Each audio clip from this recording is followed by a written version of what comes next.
તાપી જિલ્લા સહકારી દૂધ ઉત્પાદક સંઘ સુમુલની 73મી વાર્ષિક સાધારણ સભા ચેરમેન શ્રી માનસિંહ પટેલના અધ્યક્ષ સ્થાને યોજાઈ। સુમુલનો કુલ વેપાર 6,333 કરોડ છે, જે આગળના વર્ષ કરતા 18% એટલે 970 કરોડ વધુ છે। સુમુલે અહેવાલના વર્ષ દરમિયાન 88 કરોડ લીટર દૂધ સંપાદન કરેલ છે। એ અહેવાલના વર્ષમાં દૂધ ઉત્પાદકોને પ્રતિ કિલો ફેટનો ભાવ 935 રૂપિયા ચૂકવેલ છે। સુમુલ સુરત અને તાપી જિલ્લાના 2.5 લાખ પશુપાલકોને ગામડામાં રોજગારી આપવાનું સફર કરી રહી છે।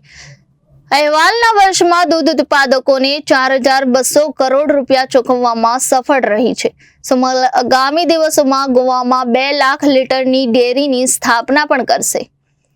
જોઈએ તો સરકારનું બજેટ લગભગ 3.5 લાખ કરોડ રૂપિયાનું સરકારનું બજેટ છે અને તમામ સહકારીઓ મંડળીઓનું આપણે જોઈએ બજેટ, એ બજેટ લગભગ 3,10,000 કરોડનું આ બજેટ થવા જાય છે। એટલે કહેવાય છે સરકાર અને સહકાર એ બંને એકબીજાના રથના પૈડા છે। એમ આપણે ત્યાં પણ સુમુલ અને સુરત ડિસ્ટ્રિક્ટ બેંક એકબીજાના રથના પૈડા છે। આજે પણ આપણે જોયું છે કે સુરત ડિસ્ટ્રિક્ટ બેંક દ્વારા લગભગ 100 કરોડથી વધુ વ્યાજની આપણે લોન બધાને વગર વ્યાજની લોન મળી છે। અને આપણે જોઈએ છે જે રીતે સુમુલની અંદર આપણે જોઈએ છે જે રીતે આજે 17 થી 18 લાખ લીટર રોજનું દૂધ આવે છે અને માત્ર ગુજરાતમાં સુમુલ એ મંડળી છે કે જેનું 14 થી 15 લાખ લીટર દૂધ રોજનું સુરતની અંદરનું વેચાણ થાય છે।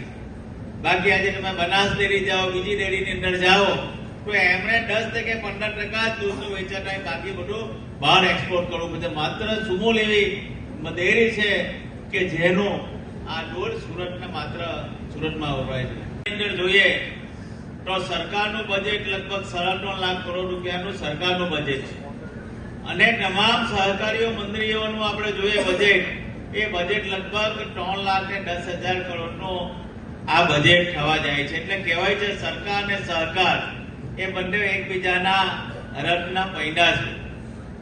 એમ આપણે ત્યાં પણ સુમુલ અને સુરત ડિસ્ટ્રિક્ટ બેંક એકબીજાના રથના પૈડા છે।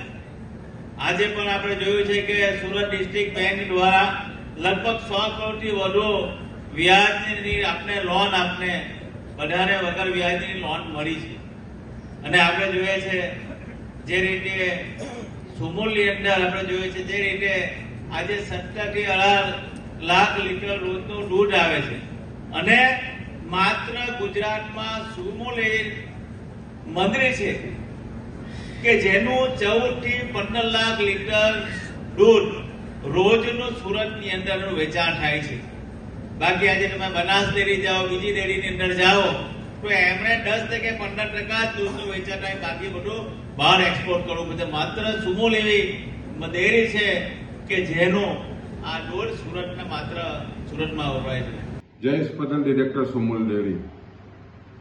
આજે સુરત તાપી જિલ્લા સહકારી દૂધ ઉત્પાદક સંઘ સુમુલની 73મી વાર્ષિક સાધારણ સભા આદરણીય પ્રમુખ શ્રી માનસિંહભાઈ પટેલના નેતૃત્વમાં આજે યોજાઈ હતી। ખાસ કરીને સુરત તાપી સાથે પશુપાલકો લગભગ 2.5 લાખ પશુપાલકો માટેની રોજગારી સાબિત થયેલી સુમુલ ડેરી લગભગ અહેવાલના વર્ષમાં તમે જુઓ તો 6,333 કરોડનું ટર્નઓવર કર્યું છે। એ અત્યાર સુધીનું સૌથી વધારે છે, લગભગ ગયા વર્ષ કરતાં 18% વધારે છે।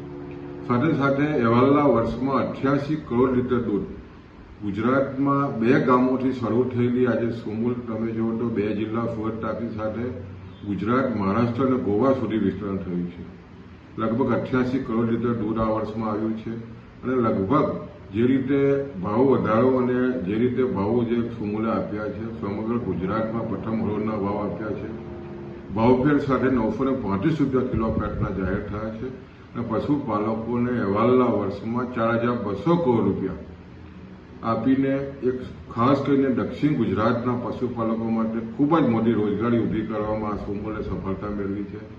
ખાસ કરીને જે રીતે સુમુલ આગળ વધી રહી છે, આવનારા દિવસોમાં ગોવા હોય, લાહે હોય અને કોલ્હાપુરમાં ડેરીના પ્લાન્ટો સ્થપાય એની પણ મંજૂરી આજે જનરલ સભાએ આપી છે અને આવનારા દિવસોમાં 2 લાખ લીટરની ડેરી પ્લાન્ટ ગોવામાં સ્થાપવાની આજે મંજૂરી મળી છે અને આવનારા દિવસોમાં જે રીતે પશુપાલકો અને ખાસ કરીને જીવાદોરી સમાજ જ્યારે સુમૂલ બની રહી હોય ત્યારે આવનારા દિવસો આવનારી પેઢીને વધુ મિલકતો સુમૂલના સંચાલક મંડળ તરફથી ભેટ મળે એની દિશાના પ્રયત્ન સુમૂલ કરી રહી છે. એના અનુસંધાનમાં ગોવા લાજામાં પ્લાન્ટોના વિસ્તૃતિકરણ થવાના છે. આજે ખૂબ જ સારા માહોલમાં તમામ એજન્ડાના કામો મંજૂર થયા છે. Reporter Arvind Rathod, Janadesh news, Surat.